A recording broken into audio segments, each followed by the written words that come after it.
लो बच्चों, कैसे हैं आप लोग। I hope you are doing great at home.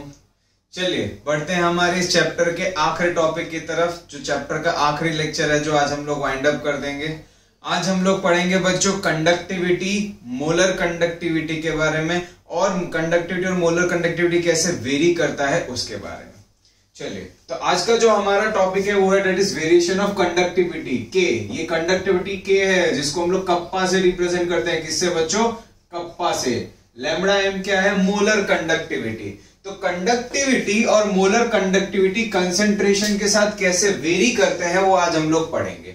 अब ये कंडक्टिविटी और मोलर कंडक्टिविटी का जो वेरिएशन है बच्चों, उसको हम लोग देख लेते हैं। सबसे पहली चीज जो आपको पता होगा कि अगर कंसेंट्रेशन बढ़ता है बच्चों, क्या बढ़ता है? कंसेंट्रेशन बढ़ता है, तो मैंने आपको पहले बता दिया है कंडक्टेंस कम होता है, जी कम होता है। कंडक्टेंस और कंसेंट्रेशन इनवर्सली प्रोपोर्शनल एक दूसरे के।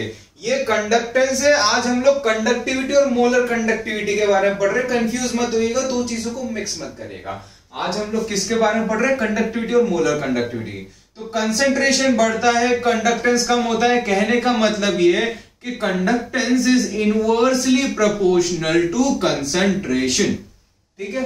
अब कंडक्टिविटी और मोलर कंडक्टिविटी कैसे बिहेव करते हैं वो देख लेते हैं। तो ध्यान दीजिए बच्चों, on dilution. On dilution, dilute करने का मतलब है क्या करना? पानी डालना। डाइल्यूट करने का मतलब है पानी डालना। तो डाइल्यूट कर रहे हैं मतलब वॉल्यूम बढ़ा रहे हैं बच्चों। अगर वॉल्यूम बढ़ा रहे हैं तो कंसेंट्रेशन क्या होगा बच्चों? कम होगा। ठीक है। वॉल्यूम बढ़ेगा तो कंसेंट्रेशन क्या होता है? Number of moles by volume. तो वॉल्यूम बढ़ेगा, कंसेंट्रेशन कम होगा। अब कंसेंट्रेशन कम होगा तो ध्यान दीजिएगा, यहां पर कंडक्टेंस क्या होगा? बढ़ेगा। कंडक्टेंस क्या होगा? बढ़ेगा। और कंडक्टिविटी क्या होगी? कम होगी। कंडक्टेंस बढ़ेगा और कंडक्टिविटी कम होगी। आप बोलोगे सर कैसे कंडक्टेंस बढ़ रहा है और कंडक्टिविटी कम हो रही है? तो उसको मैं रीजन के साथ समझाता हूं, ध्यान दीजिएगा। ये कंडक्टिविटी के को हम लोग डिफाइन भी कैसे करते हैं एक बार वो भी देख लेते हैं। हालांकि पहले हम लोग कर चुके हैं। के इज कंडक्टेंस। कंडक्टिविटी क्या होती है? Conductance of a solution of 1 ml। 1 ml solution का जो कंडक्टेंस होता है उसे हम लोग क्या कहते हैं? कंडक्टिविटी। ध्यान दीजिएगा, 1 ml सॉल्यूशन का जो कंडक्टेंस होता है उसे कहते हैं कंडक्टिविटी। अब ध्यान दीजिए, यहां पर मान लेते हैं ये मेरे पास सॉल्यूशन है प्यारे बच्चों। ये क्या है? मेरे पास सॉल्यूशन। ठीक है। तो यहां पर लिक्विड भरा हुआ है, ये लिक्विड है, लिक्विड है, लिक्विड है, लिक्विड है। ठीक है। यहां पर ये ब्लू पार्टिकल्स है सॉलिड के, ब्लू पार्टिकल्स है सॉलिड के। ठीक है। सॉल्यूट के, इलेक्ट्रोलाइट बोल लो, सॉल्यूट बोल लो, जो बोल लो। ठीक है। अब देखो, अगर मैं इसका सिर्फ 1 ml सोल्यूशन लेता हूं, कितना? 1 ml सोल्यूशन। तो मान लेते हैं 1 ml में ऐसा कुछ 1 ml है ये, और इसमें मान लेते हैं 5 पार्टिकल हैं, आयंस। 5 आयंस है। कितने आयंस है? 5 आयंस है। 1 ml सोल्यूशन लेता हूं और 5 आयंस है। अब मैं क्या करता हूं? डाइल्यूट कर रहा हूं, मतलब वॉल्यूम बढ़ा रहा हूं।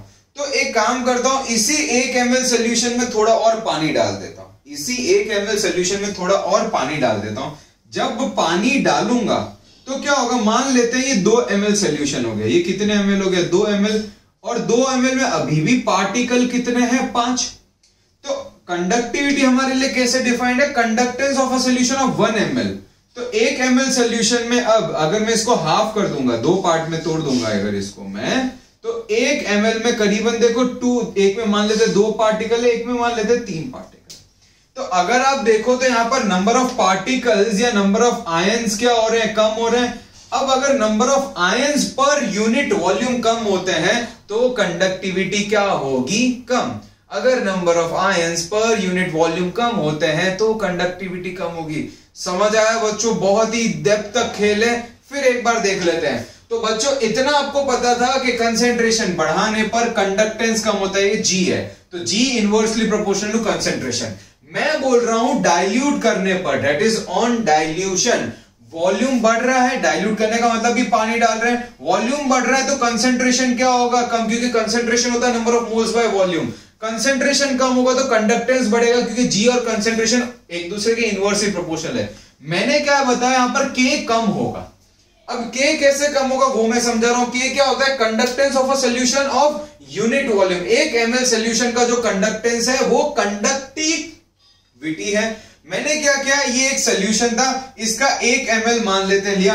मान लिए कि 1 ml में कितने आयंस प्रेजेंट थे? 5। मैंने डाइल्यूट किया तो इसमें मैंने मान लेते वॉल्यूम डबल हो गया। डाइल्यूट करने पर मान लेते वॉल्यूम डबल हो गया, तो अब 2 ml में 5 आयंस हैं। तो अगर मैं स्प्लिट करता हूं 1 ml क्योंकि कंडक्टिविटी तो 1 ml की डिफाइंड है, तो इसमें मान लेते 2 है 3 है। 2 या 3 से फर्क नहीं पड़ेगा, फर्क इससे पड़ेगा कि number of ions per unit volume. शब्द को ध्यान देना, लिख लेना हैशटैग नोट करके। Number of ions per unit volume कम हो रहे हैं, इसीलिए कंडक्टिविटी भी कम हो रही है। क्लियर हुआ? बहुत इंपॉर्टेंट चीज है बच्चों, ध्यान से देख लीजिए इसको। चलिए अब नेक्स्ट बात कर लेते हैं मोलर कंडक्टिविटी की। किसकी? मोलर कंडक्टिविटी की। कि मोलर कंडक्टिविटी कैसे चेंज होती है कंसेंट्रेशन के साथ। अब देखिए बच्चों, यहां पर मोलर कंडक्टिविटी क्या होता है? लैम्बडा एम, और ये लैम्बडा एम क्या होता है? K/C। K क्या है? कंडक्टिविटी, C क्या है? कंसेंट्रेशन। तो बच्चों यहां पर एक थोड़ी सी दुविधा में फंस जाएंगे हम लोग। किस में फंस जाएंगे? दुविधा में। आप बोलोगे सर ये कैसी दुविधा में फंस रहे हो, बताओ।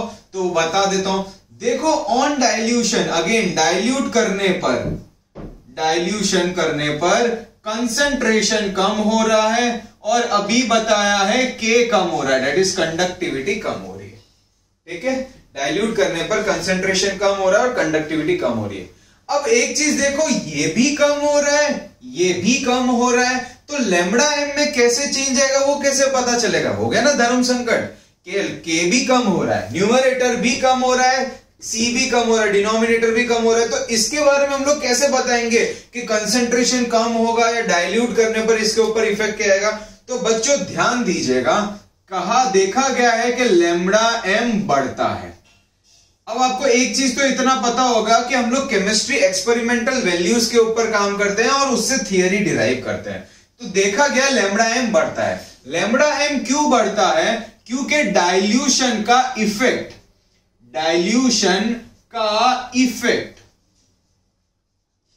K के ऊपर कम होता है, K पर कम होता है एज कंपेयर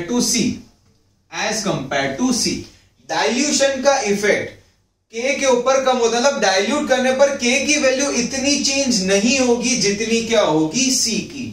डाइल्यूशन का इफेक्ट K पर कम होता है और C पर ज्यादा होता है। तो डाइल्यूट करने पर, क्या करने पर बच्चों? डाइल्यूट करने पर K की वैल्यू इतनी चेंज नहीं होती है जितनी C की होती है। तो डाइल्यूट करने पर C कम होगा, और क्योंकि इसमें चेंज ज्यादा आ रहा है और इसमें उतना कमी नहीं आ रही, इसीलिए लैम्बडा एम क्या होगा? बढ़ेगा। लैम्बडा एम क्या होगा? बढ़ेगा। क्या इतना समझ आया? तो मैं ऐसा भी लिख सकता हूं, इनडायरेक्टली कंक्लूजन लिख सकता हूं कि lambda M is inversely proportional to concentration. यहां पर मैं लिख सकता हूं K is directly proportional to concentration. G के बारे में तो मैंने पहले ही बता ही दिया है। डाइल्यूशन का इफेक्ट K पर कम होता है, C पर ज्यादा होता है। C पर इफेक्ट ज्यादा होता है, C पर इफेक्ट ज्यादा होता है। किसका? लैम्बडा एम का। क्लियर हो गया बच्चों बहुत अच्छे से? हाँ या ना? तो लैम्बडा एम में कैसे वेरिएशन है वो समझ में आया? आखिरी एक टर्म है जो मैं आपको बता रहा हूं, बहुत ही काम का है, पूरा जो कहानी इसी के ऊपर चलेगी, that is limiting molar conductivity. क्या है? Limiting molar conductivity. इस लिमिटिंग मोलर कंडक्टिविटी को लैम्बडा नॉट एम से डिफाइन किया गया है, लैम्बडा नॉट एम से। अब लिमिटिंग मोलर कंडक्टिविटी है क्या? अब ध्यान दीजिए, on infinite dilution, on infinite dilution, infinite dilution मतलब इतना ज्यादा पानी डाल दिया है, तो मैं ऐसा लिख सकता हूं on infinite dilution concentration approaches zero. Concentration किसको अप्रोच करेगा? जीरो को। कंसेंट्रेशन होता क्या है बच्चों कंसंट्रेशन क्या होता है? Number of moles by volume. Dilution infinite करने का मतलब वॉल्यूम इंफिनिटी करना। वॉल्यूम इंफिनिटी करने का मतलब है C जीरो को अप्रोच कर रहा है। वॉल्यूम कभी भी इनफाइनाइट नहीं होगा, कंसंट्रेशन जीरो नहीं होगा, बट जीरो के एकदम पास। जीरो को अप्रोच करने का मतलब है जीरो के एकदम पास। अगर कंसंट्रेशन जीरो को अप्रोच करेगा तो देखो, कंसंट्रेशन अगर जीरो को अप्रोच कर रहा होगा तो लैम्बडा एम जो होगा वो मैक्सिमम होगा। यहां पर लैम्बडा एम क्या मिलेगा? मैक्सिमम। और उस मैक्सिमम को ही हम लोग क्या कहते हैं? Limiting molar conductivity. तो लिमिटिंग मोलर कंडक्टिविटी कुछ भी नहीं है, maximum value of molar conductivity of an electrolyte. Maximum value of molar conductivity of an electrolyte. एक इलेक्ट्रोलाइट की मैक्सिमम वैल्यू जो मोलर कंडक्टिविटी की हो सकती है उसे लिमिटिंग मोलर कंडक्टिविटी भी कहा जाता है।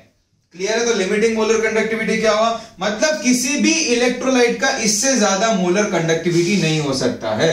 तो मैं लिख लेता हूं, maximum value of molar conductivity of an electrolyte. Maximum value of molar limiting मतलब इससे ज्यादा नहीं हो सकते, लिमिट कर रहा है। क्लियर है? इतना अच्छे से देख लो, छाप दो, कोई भी डाउट हो तो बताओ।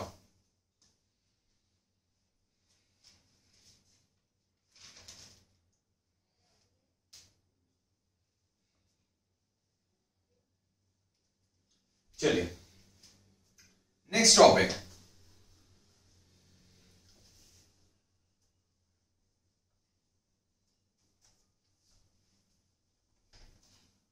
नेक्स्ट टॉपिक की तरफ बढ़ते हैं बच्चों।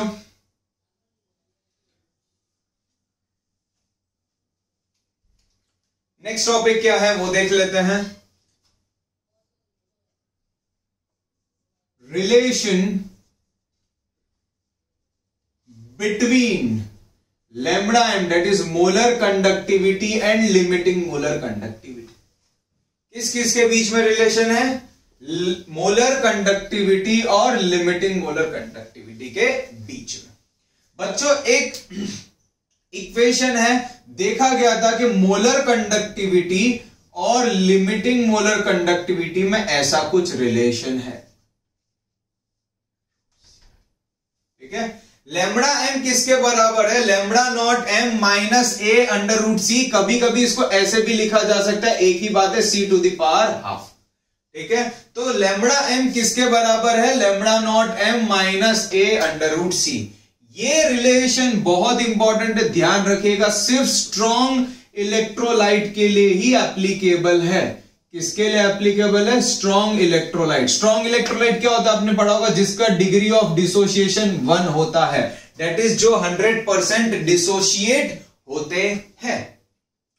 तो अगर इसको मैं ग्राफ पे प्लॉट करूं बच्चों, तो यहां पर मैंने ले लिया लैम्बडा एम, यहां पर ले लिया अंडर रूट सी, तो ऐसा कुछ ग्राफ होगा, ऐसा कुछ ग्राफ होगा। मैं इसको ऊपर लिख लेता हूं, लैम्बडा एम वर्सेस सी। आप बोलोगे सर ये ग्राफ कैसे आया? ये y is equal to C minus M X. Y is equal to minus M X plus C का जो ग्राफ होता है वो नेगेटिव स्लोप का होता है। ठीक है? y is equal to minus M X plus C. मान लेते हैं ये जो इलेक्ट्रोलाइट था वो KCl था। अगर मेरे पास एक और इलेक्ट्रोलाइट हो NaCl, तो ये जो होगा वो NaCl का होगा। मान लेते हैं एक और इलेक्ट्रोलाइट है कि HCl, तो ये HCl का होगा। अब आप बोलोगे सर ऐसा क्यों हो रहा है, ऐसा क्यों हो रहा है कि HCl का NaCl से? तो एक काम करते हैं, इसको हम लोग देखेंगे अच्छे से ये वैल्यूज कैसे है। पहले सिर्फ एक ग्राफ को लेके समझ लेते हैं, और ये भी मैं अभी बताऊंगा 2 मिनट में कि ये वैल्यूज आई कैसे। ठीक है? कि HCl का क्यों ज्यादा है, इसका क्यों कम है। सबसे पहले इसी को देखते हैं। तो ये ग्राफ है वो समझ में आ गया। ध्यान दीजिएगा, ऐसे जाने पर कंसंट्रेशन बढ़ रहा है, ऐसे जाने पर कंसंट्रेशन बढ़ रहा है, और डाइल्यूशन इस तरफ बढ़ रहा है, डाइल्यूशन इस तरफ बढ़ रहा है। देखो बच्चों, डाइल्यूशन इस तरफ बढ़ रहा है और कंसंट्रेशन इस तरफ बढ़ रहा है। तो अच्छे से देखो, जैसे जैसे डाइल्यूट करेंगे, जैसे जैसे क्या करेंगे, डाइल्यूट करने का मतलब वॉल्यूम बढ़ाएंगे, कंसंट्रेशन कम होगा। कंसंट्रेशन ऐसे ऐसे जाएंगे तो डाइल्यूट कर रहे हैं, डाइल्यूट कर रहे हैं तो क्या हो रहा है बच्चों? कंसंट्रेशन क्या हो रहा है? कंसेंट्रेशन क्या हो रहा है, कम हो रहा है, और कंसेंट्रेशन कम हो रहा है तो लैम्बडा एम बढ़ेगा, और ये हम लोगों ने पढ़ा है लैम्बडा एम कंसेंट्रेशन के इनवर्सली प्रोपोर्शनल होता है, अभी बताया है लैम्बडा एम कंसेंट्रेशन के इनवर्सली प्रोपोर्शनल होता है, वो आप देख भी सकते हो। इस तरफ कंसेंट्रेशन बढ़ रहा है, इस तरफ कंसेंट्रेशन कम हो रहा है, इस तरफ डाइल्यूशन बढ़ रहा है, तो यहां पर क्या बढ़ रहा है प्यारे बच्चों, कंसेंट्रेशन। क्या बढ़ रहा है, सॉरी यहां पर क्या बढ़ रहा है, मोलर कंडक्टिविटी, क्योंकि यहां पर डाइल्यूशन बढ़ रहा है इस तरफ और कंसेंट्रेशन कम हो रहा है। ये जो होगा ये इंटरसेप्ट होगा और इसकी वैल्यू क्या होगी, लैम्बडा नॉट एम। जब कंसेंट्रेशन जीरो हो जाएगा, जीरो को अप्रोच कर लेगा, तब वो कंडक्टिविटी क्या हो जाएगी, लिमिटिंग मोलर कंडक्टिविटी। तो ग्राफ क्लियर हो गया, ऐसे कंसेंट्रेशन बढ़ रहा है, ऐसे कंसेंट्रेशन कम हो रहा है, इसीलिए क्या बढ़ रहा है, मोलर कंडक्टिविटी। अब मैं जो आपको बता रहा था कि ये NaCl का होगा, ये HCl का होगा, उसके बारे में देख लेते हैं। ध्यान दीजिए ध्यान दीजिए ध्यान दीजिए, यहां पर इन तीनों में अगर देखें तो एनायन सेम है, एनायन क्या है, सेम। तो अब जो कंडक्टिविटी जो डिपेंड करेगी वो सिर्फ किसके ऊपर करेगी, कैटायन पर। अब जो कंडक्टिविटी डिपेंड करेगी वो सिर्फ किसके ऊपर डिपेंड करेगी, कैटायन पर। आपको मैंने बताया था कंडक्टेंस जिसका ज्यादा होगा कंडक्टिविटी भी क्या होगी, ज्यादा, क्योंकि अगर कोई भी पॉइंट ले लो सेम कंसंट्रेशन हो रहा है, तो अगर कंसंट्रेशन सेम हो जा रहा है तो एक ही चीज है जो इसके ऊपर कहीं ना कहीं अफेक्ट करेगा, that is number of ions. यहां पर नंबर ऑफ आयंस भी सेम हो कंसंट्रेशन, तो यहां पर क्या इफेक्ट करेगा, size of ion. Size of ion पे मैं पहले ही बता चुका हूं आपको कि अगर साइज बड़ी होगी तो कंडक्टेंस कम होगा, साइज छोटी होगी तो कंडक्टेंस ज्यादा होगा। हमें पता है, हमें क्या पता है, हमें पता है कि जो यहां पर हाइड्रोजन है उसकी साइज सबसे छोटी है, इसीलिए उसका कंडक्टेंस ज्यादा है। क्योंकि कंडक्टेंस ज्यादा है, कंडक्टेंस ज्यादा है, ध्यान देना, G ज्यादा है तो K भी ज्यादा होगा, क्योंकि K है क्या, 1 ml सोल्यूशन का जो G है वो ही तो K है। और यहां पर अगर कोई भी पॉइंट लूं तो वॉल्यूम तो सेम होना चाहिए, कंसेंट्रेशन सेम होना चाहिए। तो सेम कंसेंट्रेशन के लिए अगर G ज्यादा है तो K ज्यादा है, और अगर K ज्यादा है तो लैम्बडा एम भी क्या होगा, ज्यादा, क्योंकि लैम्बडा एम K/C होता है, C सेम है। तो समझ आया बच्चों, तो इसका G ये छोटा होता है इसीलिए ये इससे ज्यादा है। अब ये मैंने आपको बताया था कि Na+ का हाइड्रेटेड रेडियस K से ज्यादा होता है। एक चीज ध्यान देना बच्चों, ये जो Na+ का हाइड्रेटेड रेडियस किससे ज्यादा होता है, K से। अब क्योंकि Na+ का हाइड्रेटेड रेडियस K से ज्यादा है, इसीलिए इसका लिमिटिंग मोलर कंडक्टिविटी इससे क्या है, कम। मैं जो बोल रहा था वो ये चीज थी कि ध्यान दीजिएगा 12th बोर्ड्स में, सिर्फ बोर्ड्स में केस ग्राफ पता होना चाहिए, स्ट्रॉन्ग इलेक्ट्रोलाइट का नेचर क्या होता है, कंपैरिजन नहीं आते हैं। तो मतलब अगर आप सिर्फ बोर्ड्स के लिए प्रिपेयर कर रहे हो तो आपको सिर्फ KCl वाला ग्राफ देना है, इसमें कंपैरिजन रीजनिंग कुछ भी नहीं पता होना चाहिए, कभी भी क्वेश्चंस नहीं आते हैं। सिर्फ KCl और इसका नेचर पता होना चाहिए कि कंसेंट्रेशन बढ़ने पर मोलर कंडक्टिविटी कम हो रही है, दैट्स इट। ग्राफ आता है छोटा सा। क्या इतना क्लियर हुआ बच्चों, हाँ या ना? ये बहुत इंपॉर्टेंट चीज है जो आप लोग को ध्यान रखनी है, क्लियर है। और अगर कंपैरिजन आता है, कंपेटिटिव में आता है, मैंने बता दिया H छोटा होता है क्योंकि एनायन सेम है तो H के ऊपर डिपेंड करेगा। H छोटा होता है तो H का कंडक्टेंस ज्यादा तो कंडक्टिविटी ज्यादा, तो मोलर कंडक्टिविटी भी ज्यादा। अब Na+ और K+ में बोलोगे Na छोटा होता है, हम लोग यहाँ पर हाइड्रेटेड रेडियस देखते हैं और Na+ का हाइड्रेटेड रेडियस K+ से ज्यादा होता है। क्लियर हुआ इतना? मैं ये हटा रहा हूं, ये आप लोग लिख लीजिएगा। अब मैं वीक इलेक्ट्रोलाइट के लिए बता देता हूं, किसके लिए, वीक इलेक्ट्रोलाइट। तो वीक इलेक्ट्रोलाइट का ग्राफ कैसा होता है, ये जो रिलेशन है सिर्फ सॉन्ग के लिए एप्लीकेबल है। तो वीक इलेक्ट्रोलाइट का ग्राफ ऐसा कुछ होता है, ये होता है वीक इलेक्ट्रोलाइट का ग्राफ। वीक इलेक्ट्रोलाइट का ग्राफ में क्या होता है कि जैसे देखो यहां पर कंसंट्रेशन बढ़ रहा है ना, ऐसे जाने पर कंसंट्रेशन बढ़ रहा है और डाइल्यूशन इस तरफ बढ़ रहा है, आया ना। अब देखो ये एकदम से क्यों बढ़ रहा है, तो वो बता देता हूं। आप लोगों ने पढ़ा होगा डिग्री ऑफ डिसोसिएशन अल्फा, आप लोगों ने पढ़ा होगा डिग्री ऑफ डिसोसिएशन अल्फा, और ये अल्फा किसके बराबर होता है, K equilibrium constant by concentration, K equilibrium constant by concentration. तो ऐसे देखो तो डाइल्यूशन बढ़ रहा है तो कंसंट्रेशन कम हो रहा है, और कंसंट्रेशन कम हो रहा है तो देखो यहां पर alpha that is degree of dissociation बढ़ रहा है, तो अब number of ions per unit volume बढ़ रहे हैं, इसीलिए मोलर कंडक्टिविटी बढ़ रही है। समझ आया? Number of ions per unit volume बढ़ रहे हैं, इसीलिए मोलर कंडक्टिविटी बढ़ रही है। तो बहुत बार इसमें और इसमें कंपैरिजन आ जाता है। अगेन रिपीट कर रहा हूं, बोर्ड में सिर्फ इन दोनों के ग्राफ का नेचर पता होना चाहिए, उससे ज्यादा कुछ भी नहीं। ठीक है, फॉर एग्जांपल कोई वीक इलेक्ट्रोलाइट ले लिया मैंने, एसिटिक एसिड ले लिया, क्या ले लिया? Acetic acid. ठीक है, क्लियर हुआ इतना बच्चों? छोटी छोटी चीजें। अब मैं अगर कंपेटिटिव में इसके ऊपर बात करूं तो बच्चों एक चीज ध्यान दीजिएगा यहां पर कि ये इनिशियली इसमें तो बहुत ग्रेजुअल चेंज है कि कंसंट्रेशन कम भी हो रहा है तो थोड़ा बढ़ रहा है। यहां पर कंसंट्रेशन कम हो रहा है तो इनिशियली थोड़ा ही बढ़ रहा है, उसके बाद एकदम स्टीप इंक्रीज है। एकदम क्या है? स्टीप इंक्रीज, मतलब एक पॉइंट के बाद थोड़ा कंसंट्रेशन चेंज करने पर भी मोलर कंडक्टिविटी बहुत ज्यादा बढ़ती है। यहां पर क्या होता है? ग्रेजुअली बढ़ती है। ये डिफरेंस समझ में आया? ये सिर्फ कॉम्पिटिटिव के लिए है प्यारे बच्चों, ध्यान दीजिएगा। यहां पर अगर ऐसा कोई ग्राफ दिया हो तो ये फॉर्मिक एसिड का होगा। क्यों ऐसा? क्योंकि H+ छोटा आयन है तो मोलर कंडक्टिविटी ज्यादा होगी। समझ आया? H+ छोटा आयन है तो मोलर कंडक्टिविटी ज्यादा होगी। दोनों ग्राफ में कंपैरिजन समझ में आ गया। सारे बोर्ड्स में सिर्फ KCl नेचर स्ट्रेट लाइन होता है, यहां पर कर्व लाइन होती है। एक चीज ध्यान दीजिए, यहां पर ये कभी भी इस लाइन को टच नहीं करता है। वीक इलेक्ट्रोलाइट के लिए, ये जो है वो वीक इलेक्ट्रोलाइट के लिए है, वीक इलेक्ट्रोलाइट के लिए ग्राफ कभी भी जीरो को टच नहीं करता है। अब क्योंकि ग्राफ कभी भी जीरो को टच नहीं करता है तो इसकी लिमिटिंग मोलर कंडक्टिविटी ढूंढी नहीं जा सकती, इसीलिए हम लोग तीसरे पार्ट की तरफ बढ़ेंगे इस चैप्टर का, जो कहता है कोलराश लॉ। कोलराश लॉ का काम ही था कि limiting molar conductivity weak electrolytes की निकालने का पर्पस था कोलराश लॉ का डेवलपमेंट। क्लियर है? इतना लिख लीजिए, कॉपी कर लीजिए, स्क्रीनशॉट ले लीजिए।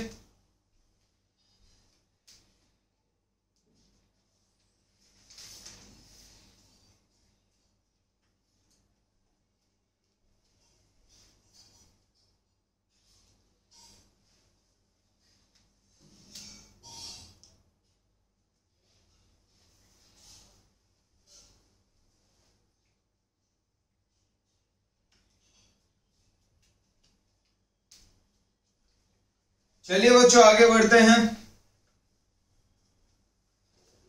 चैप्टर का आखिरी टॉपिक कोलराश लॉ, और आज यहां पर आपका चैप्टर खत्म हो जाता है। Kohlrausch law.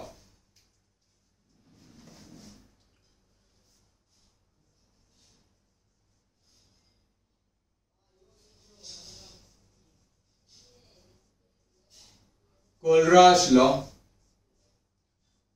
इस लॉ को एक और नाम दिया गया है law of independent migration of ions. Law of independent migration of ions.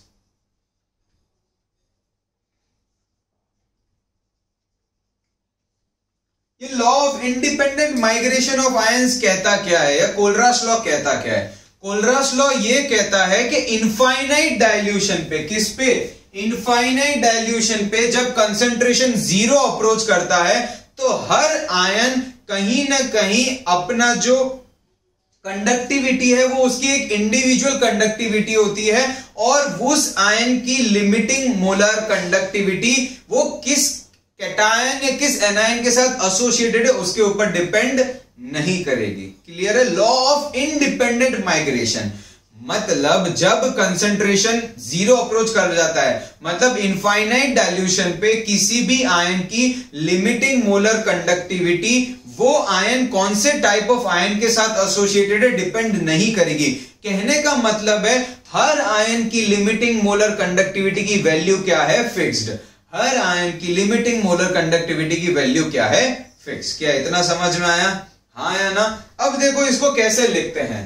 मान लेते हैं कोई इलेक्ट्रोलाइट है, उसके लिए जनरली क्या लिखेंगे? Lambda not m is equal to lambda not m of cation, lambda not m of cation plus lambda not m of anion. समझ में आया? वो आयन कौन से टाइप ऑफ कैटायन या एनायन के साथ एसोसिएटेड है उसके ऊपर डिपेंड नहीं करेगा। किसी भी, ये किसके लिए है, कोई भी इलेक्ट्रोलाइट जो एक कैटायन या एक एनायन से बना होगा, कोई भी इलेक्ट्रोलाइट की लिमिटिंग मोलर कंडक्टिविटी किसके बराबर होगी, limiting molar conductivity of cation in that electrolyte and anion in that electrolyte, irrespective of the type of cation and anion in to which they are associated. Example के तौर पे lambda not M of NaCl किसके बराबर हो जाएगा, lambda not M of Na plus lambda not M of Cl minus. समझ में आया। दूसरा देख लेते हैं, lambda not M of KCl किसके बराबर हो जाएगा, lambda not M K plus lambda not M Cl minus. मजेदार बात यह है कि यहां पर और यहां पर दोनों में Cl माइनस की जो मोलर कंडक्टिविटी की वैल्यू होगी वो सेम होगी। ये आयन किसके साथ एसोसिएटेड है उसके ऊपर उसकी मोलर कंडक्टिविटी डिपेंड नहीं करेगी। Law of independent migration of ions, ions की अपनी लिमिटिंग मोलर कंडक्टिविटी है जो किसी के साथ वो एसोसिएटेड है उसके ऊपर डिपेंड नहीं करती। तीसरा, lambda not M of MgCl2, तो ये किसके बराबर हो जाएगा, lambda not M of Mg2 plus 2 times lambda not M of Cl minus. अब आप बोलोगे सर ये 2 कैसे आया, तो ये ऐसे आया बच्चों कि MgCl2 डिसोशिएट होके क्या देता है, Mg2 प्लस 2 Cl माइनस। तो एक आयन की जो कंडक्टिविटी, यहां पर 2 आयन है तो इसीलिए 2 lambda not M Cl minus. तीसरा, lambda not M of Al2O3 will be equal to 2 times lambda naught m Al3 plus 3 times lambda naught m O2 minus. Next, lambda naught m of CH3COOH acetic acid will be equal to lambda naught m of acetic ion plus lambda naught m of H plus ion. I hope इतने examples के बाद तो कुछ चीजें clear हो गई। एक और देख लेते हैं, lambda not M of NH4Cl will be equal to lambda naught m of NH4 plus lambda naught m of Cl minus। समझ आ रहा है, देखते रहो, एक दो और क्वेश्चंस करेंगे इसके ऊपर।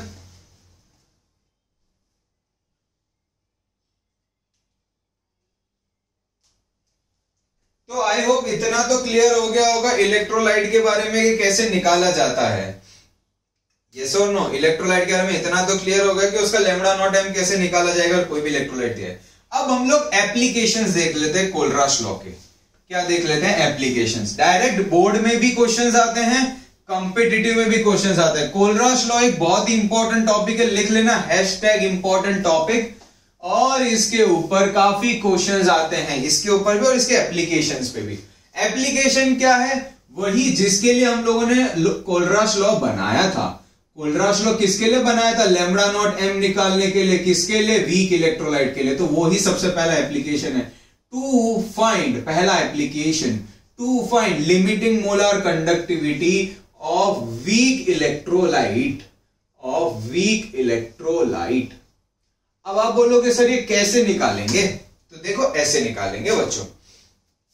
मान लेते हैं मेरे पास लैम्बडा नॉट एम NaCl दिया हुआ है, मान लेते हैं x, ठीक है।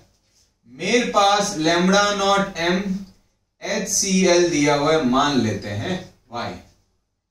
मेरे पास lambda not M CH3COO sodium acetate दिया हुआ है, मान लेते हैं Z। मुझे निकालना है lambda not M of acetic acid जो एक वीक एसिड है, ठीक है। देखो मजेदार चीज, ये किसके बराबर हो जाएगा प्यारे बच्चों, lambda not M of Na plus, Kohlrausch law यही तो कहता है, plus lambda not M of Cl minus. आया ना, ये किसके बराबर हो जाएगा, lambda not M of H plus lambda not M of Cl minus. ये किसके बराबर हो जाएगा, lambda not M of acetate ion plus lambda not M of Na+, और ये किसके बराबर हो जाएगा, lambda not M of acetic acid plus lambda not M of H+। तो बच्चों ध्यान दीजिए यहां पर कि इस इक्वेशन और इस इक्वेशन की वैल्यूज पता है, एक्स वाई जेड कुछ भी आर्बिटरी वैल्यूज है, बट वैल्यूज हमें पता है। अब इन तीनों इक्वेशंस को ऐड, सब्ट्रैक्ट, मल्टीप्लाई, डिवाइड ऐसे करना है ताकि ये इक्वेशन मिल जाए। अब इस इक्वेशन में हमें क्या चाहिए, एक तो एसीटेट आयन का लैम्बडा नॉट एम चाहिए और एक H+। अब ढूंढो कहां कौन से इक्वेशन में एसीटेट आयन का एसीटेट आयन का लैम्बडा नॉट एम है, तो वो ये रहा। किसमें H+ का है, तो वो ये रहा। मान लेते हैं इस इक्वेशन को नाम दे दिया है 1, इस इक्वेशन को नाम दे दिया है 2, इस इक्वेशन को नाम दे दिया है 3, और ये 4th इक्वेशन है जो इन तीनों से ऑब्टेन करना है, क्योंकि इन तीनों की वैल्यू पता है, इसकी वैल्यू निकालनी है। मुझे यहां पर देखो एसीटेट आयन के बारे में पूछा गया है और H+ आयन के बारे में पूछा गया है, मतलब ये चाहिए तभी इसका वैल्यू मिलेगा। ये मुझे 3rd इक्वेशन से मिलेगा, ये मुझे 2nd इक्वेशन से मिलेगा। तो इतना तो क्लियर है कि मुझे इक्वेशन 2nd और इक्वेशन 3rd को ऐड करना पड़ेगा। ऐड प्लस, ठीक है, क्या करना पड़ेगा, ऐड। जब ऐड करता हूं तो ये दोनों तो मेरे पास जो मुझे डिजायर्ड है वो मिल जाते हैं, ये जो मुझे चाहिए वो मिल जाते हैं, और इसके साथ साथ क्या मिलता है, ये दोनों भी।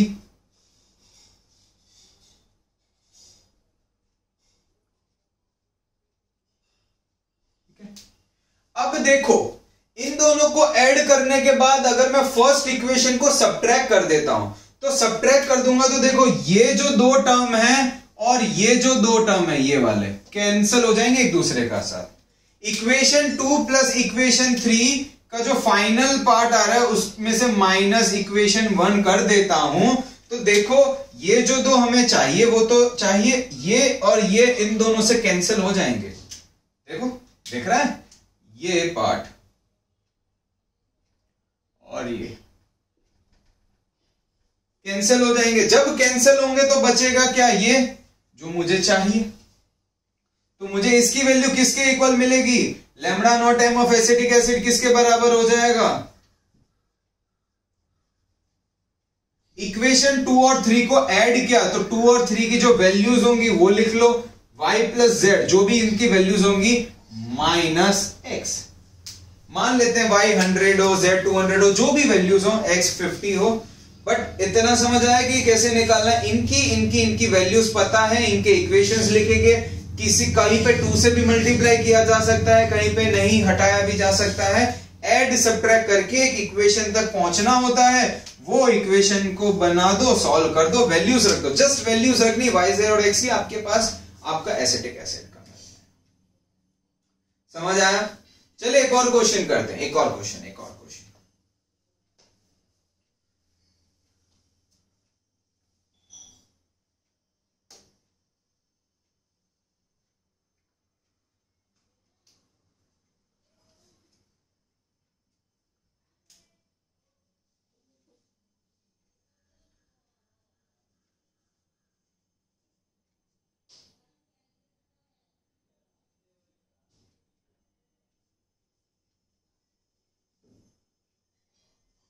ठीक है, मुझे लैम्बडा नॉट, ये तो मैं बाद में लिखूंगा,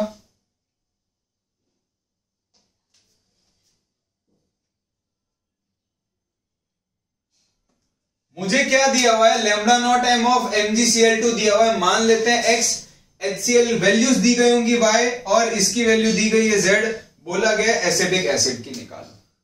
तो मैं यहां पर जो चेंजेस करने हैं वो कर देता हूं।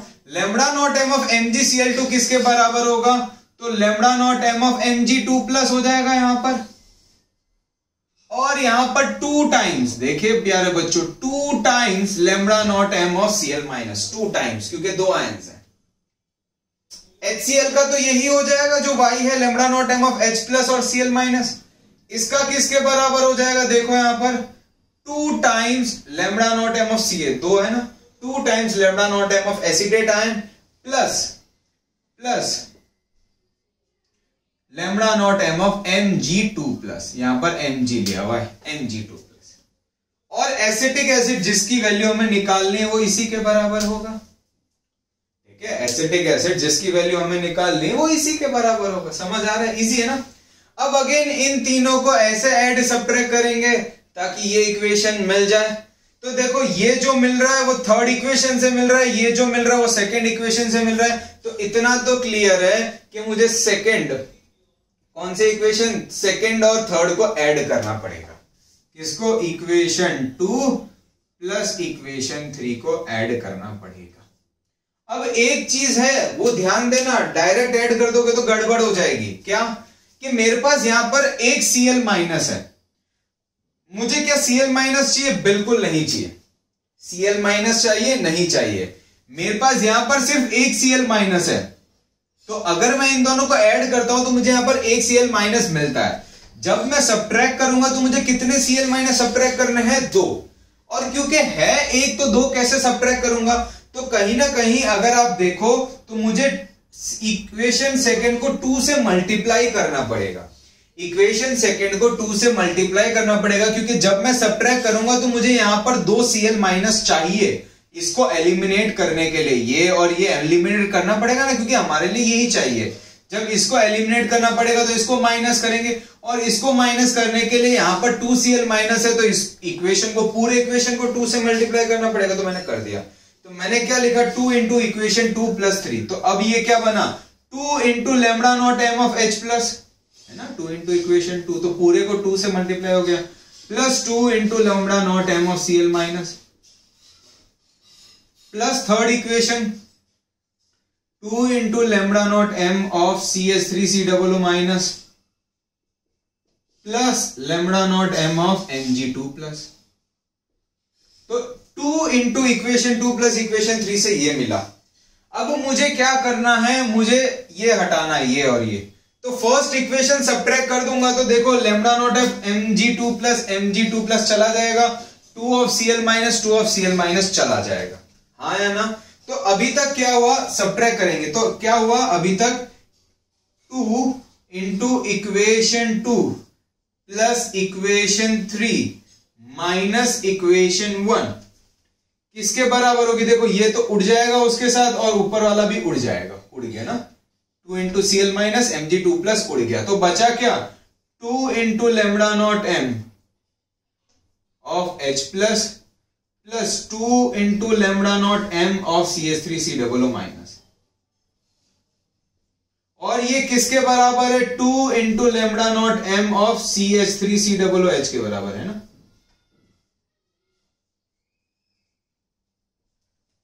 यहां पर क्या आ जाएगा? 2 इंटू इक्वेशन 2, तो 2 इंटू वाई, 2y, y की जो भी वैल्यू होगी रखनी है, प्लस इक्वेशन 3 तो z, माइनस इक्वेशन 1 तो x।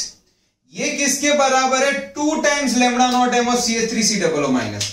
अगर मुझे सिर्फ इसकी वैल्यू चाहिए तो इस 2 को यहां नीचे भेजना पड़ेगा, तो इसकी वैल्यू किसके बराबर हो जाएगी? डिवाइडेड बाई 2 के बराबर। सिर्फ इसकी वैल्यू चाहिए तो इस 2 को नीचे भेजना पड़ेगा, तो ये हटा दिया, तो इसकी वैल्यू किसके बराबर होगी? Divided by 2। तो इस तरह से आपका क्वेश्चन बनेगा। समझ आया? देखिए अच्छे से, कोई डाउट हो तो छोटे से छोटा बताइए।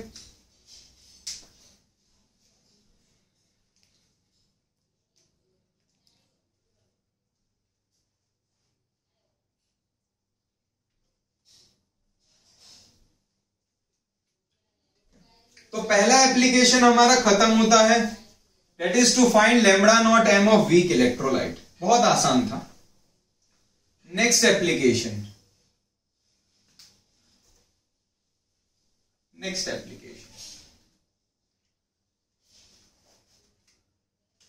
Application number 2, to find alpha of weak electrolyte. अब आप बोलेंगे अल्फा क्या है? बहुत बार पढ़ा है, इक्विलिब्रियम में पढ़ा है, that is degree of dissociation. Alpha क्या है प्यारे बच्चों? Degree of dissociation. अल्फा क्या है? Degree of dissociation. ठीक है, पता है, बहुत ही छोटा सा इक्वेशन है, alpha will be equal to lambda M upon lambda not M.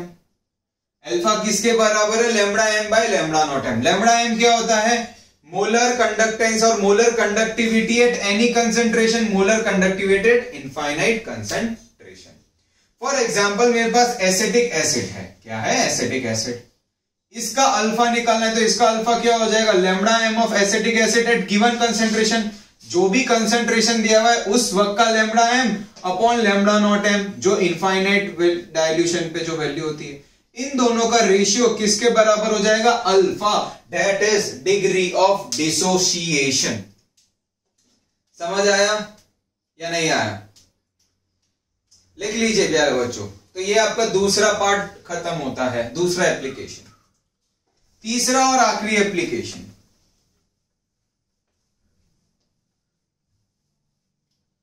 तीसरा और आखिरी एप्लीकेशन, टू फाइंड के ऑफ वीक इलेक्ट्रोलाइट। के क्या है? के कुछ भी हो सकता है। के इज इक्विलिब्रियम कांस्टेंट। के क्या है? Equilibrium constant. जैसे एसिड के लिए के हो सकता है, बेस के लिए के भी हो सकता है, सॉल्ट के लिए KSP हो सकता है। तो के इक्विलिब्रियम कांस्टेंट है, अलग अलग टाइप कंपाउंड्स के लिए अलग अलग। केबी KSP तीनों ही इक्विलिब्रियम कांस्टेंट है, बट के क्या है? इक्विलिब्रियम कांस्टेंट या डिसोसिएशन कांस्टेंट ऑफ एसिड।